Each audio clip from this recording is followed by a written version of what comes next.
Jonah Bride is with us here on A's Cast Live. I'm Chris Townsend. Jonah Bride, nice to meet you.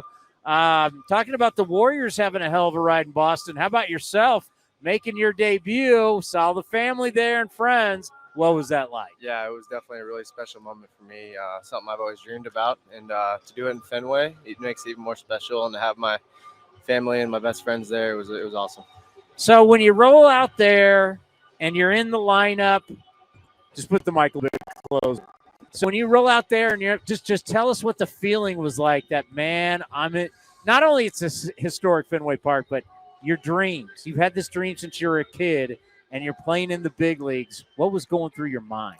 You know, there was definitely nerves going into it on that flight after I got the call, but when we went out for BP and stuff, I think everything kind of slowed down for me a little bit, and I got a great group of guys around me that were definitely giving me lots of confidence and telling me it's just baseball. I mean, it's hard to just say that, but but definitely throughout the game, just helped me calm my nerves. I had a great time. Hey, you've been around it.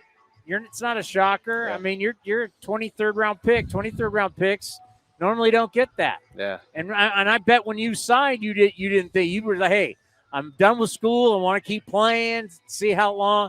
I mean, pretty special your journey. Just talk about what you thought when you signed, and then to where you are today, talking to me on a big league field.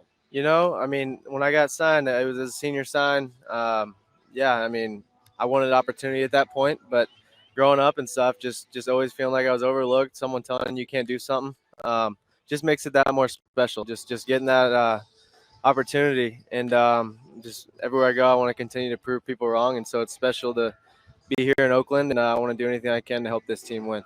You know, we joke all the time. I don't like it how we have so many different guys down in the bullpen. We have way too many pitchers. But what that means is less guys on the bench. You took it upon yourself to learn how to catch. Now you're showing versatility. You can play all over the diamond. That helps you and helps you get to the big leagues. Talk about making that change, knowing that the more gloves you have in your bag, the better chance you got. Yeah, I mean, I was approached last year about it by my manager, Bobby Crosby, that the idea had been thrown around a little bit. And so, I mean, I said, yeah, I'm absolutely willing to go to instructional league, and went to instructional league and then got the opportunity to play in the fall league as well and catch a bunch of great guys, getting to see the different stuff. I mean, it continues to get better and better. So maybe not be catching out here yet, but whenever I can get the opportunity to go down to the bullpen and continue to catch the guys and try to better my skills back there and get more comfortable.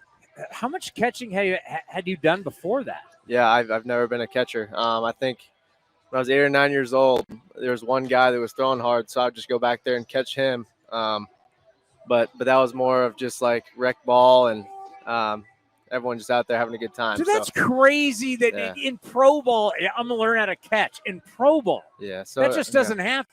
Bunch of great on the A's organization, putting that hope in me and just putting that trust, and they've stuck with me. And the same way as like teammates, they're all very supportive of me. They don't expect me to be perfect. It's definitely going to be taking time, but you got to continue to put in the work, and I'm willing to do that. So how does it help you, I don't know, as a hitter defensively? Because when you're a catcher, you're the only one looking out at everybody, and everybody's looking at you. It's a completely different perspective of the game. Has it helped you as a defender? Has it helped you offensively? What has learning catching done for you? I would say in the box, you're definitely thinking more about what the catcher might want to call here. Not that you're always going to be right, but it definitely helps you just get a good perspective of the game. You're locked in on every pitch. So I enjoy that. I mean, it's when you're catching, it's more when I get to the dugout, I'm not really thinking about my next at bat as much as I am just going back out there for the next inning and trying to catch a good game and build a relationship with those pitchers. So yeah, it's completely different, but it's something that I've enjoyed. Okay, so Ed Sprague had this unbelievable quote about you that they aired in or they put on The Athletic, and I'm not sure if you saw it, but he says that you have the ability to use the entire bat. And it's this long quote where he's talking about how you can hit it off the hands. It can be a squibber. It can be in the gap. It can be a home run. I've never heard anybody where they said he can use the entire bat.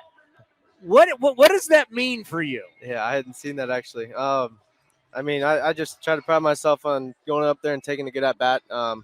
That's going to be quality for the team. Whether that's move someone over, drive them in, hit a gap. I mean, and I really try not to strike out. So, yeah, I mean, I might not always be right on the barrel, but I've just tended to be able to find holes, and I hope I can continue to do that as well.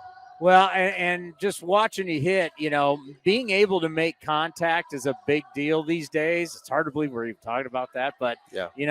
So for you being a contact guy, how has the adjustment to velocity when we struggle to make contact? That's something that's been a strength of your game. I think it's just crazy how the game's evolved, even since I've came into pro ball. These guys nowadays are all throwing 95, 98, and they're throwing their slider more than they're throwing their fastball.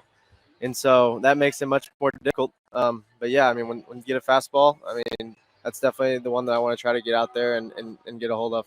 Were you seeing that because in college? Because we're now watching the College World Series, we're seeing so many guys throwing 97, 98. Yeah. Was that happening when you're in college? I mean, you wouldn't see too much 97, 98, to be honest. And that was I graduated in 2018. I mean, there'd be a couple teams or a couple guys on a team that would maybe run it up there, but majority of the guys probably 92, 95 tops with good stuff. But it's definitely just crazy to see how far this game has come. Yeah, this is something as people are watching on YouTube and Twitter that's just crazy. Is that yes, you've got guys throwing close to triple digits, but yet still throw whether it's cutter, slider, more than they do fastball. As a hitter or a catcher, is that crazy to you? Yeah, I mean, there's definitely times where someone's going to be like nasty, and you're going to have to look for one pitch. And I mean, there's definitely going to be times where you have to tip your cap. I mean, these guys have the best stuff in the world, and they're here for a reason. And so it's a grind every single at bat, and you got to take pride in it, and yeah, continue to do that. Now you wore one off the chest, and it broke the chain. How's the chain? The chain is actually broke. Yeah, so I'm gonna have to go get a new one. Yeah, because it was hit pretty hard, and you wore it. It was great, Yeah. But then all of a sudden when you saw the chain, I'm like, wow, it was hit so hard it broke the chain. Yeah, I actually didn't notice that at the time, and then I was just walking back over to the third base and looked down, and I just see it hanging down, and see his chain. Yeah, we had Mark Kotze on earlier today, and he talked about that tough throw you had at Fenway Park, but he said, when he came out to talk to the pitcher, he said to you, hey, next one's coming to you. What did that mean to you to have the skipper have your back? Yeah, I've talked about it a lot with guys around the clubhouse, and then even family, friends when we talk about it. Just to have that hope and give a guy confidence. Obviously, that was tough for me to make that bad throw, and the game going the way it was. I mean, that's all that was on my mind. Like, I didn't want to be the reason that we lost that game, and so winning that game was huge. And the confidence that they gave me, they were all hitting me, saying you're good. So getting that win, being able to talk about it after, that was my first moment where it was like, oh, goodness. Just got to slow it down and just play the game that you've always played. And I'm looking forward to getting back out there tonight. How nice is it going to be in Oakland, settle into a clubhouse, be able to relax a little bit, and not have all the hoopla of the whole family and the debut and everything? Yeah, I think it'll be cool. I mean, I know everyone's singing me watching, but I mean, it's always been that way. I've got a great group around me of family and friends. People are always there for me. So, yeah, it's going to be great to play here at this stadium and in front of the fans and get settled in, like you said. And let's end on this. There's a lot of us out there, guys who played college, played high school, who had the dream and just knew, it's not going to happen. What do you say to these kids as a 23rd round pick, a senior you sign? What do you tell these guys about never giving up and never losing that dream until they rip the uniform off you? Yeah, I mean, that's everything right there, like you said. I mean, I told you growing up that I was never big enough. I was never fast enough, never strong enough. And so just to have that hope in myself and the family, the great coaches, teammates I've had that have always believed in me, and putting that trust in yourself. I mean, anyone can do it, and you can never give up, and no one can take that away from you. And continue to work your butts off, do whatever you can to continue to go through the ladder, and it's not going to be easy, that's for sure. Well, I'll tell you what, you're a true inspiration. And And we're going to be rooting like hell for you because it's a great story. That means and a lot. congratulations getting here. It's awesome. We're going to cover every minute of it and really enjoy it. So Absolutely. It was nice to meet you. Thanks so we'll have much. you on again. Absolutely. We got more coming up next right here on A's Cast Live.